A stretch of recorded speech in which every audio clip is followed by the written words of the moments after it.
one very interesting information for you all. You must have heard about blood clotting earlier, you studied about that. Blood clotting involves platelet and some clotting factors. So what happens at the site of injury, these platelets, they accumulate and cover that injured area, and with that there is some activation of clotting factors. For example, clotting factor 8, clotting factor 9, right, they are very important for blood clotting. So initially what happens, clotting factor 10 and 5, they activate thrombin, and then thrombin activates fibrin. So this is how the clotting takes place in our human body. Just need not to go into the details of the clotting factor, just try to understand what happens actually. So this is how clotting actually happens in normal human beings. But in case of hemophilic patient, these clotting factors, they are lacking, they are less in amount, or they are not activated.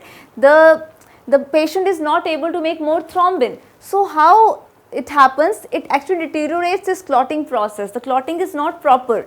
So this is the protein molecule, and we have a technology that is PEG, polyethylene glycol technology, in which if it is there attached to the protein, this can prolong the half-life of circulation of certain factors, these clotting factors, due to which hemophilia actually can be treated. So this is one of the ways, that is PEG, polyethylene glycol, can be attached to certain proteins which can prolong the prolong the stay of clotting factors there, due to which what can happen, we can actually cure this disease hemophilia.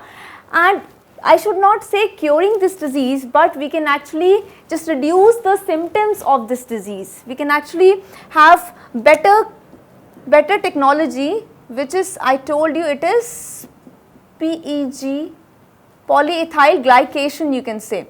So this technology is actually the front runner technology, you can say the latest technology, by which the proteins are attached to this polymer, that is polyethylene glycol, which actually increases the stay of the, you can say, these clotting factors. For example, clotting factor 8 and clotting factor 9 in case of hemophilia A and hemophilia B. So if their stay can be increased, this can lead to more effective clotting. Okay, this is one of the technology by which this disease can be treated.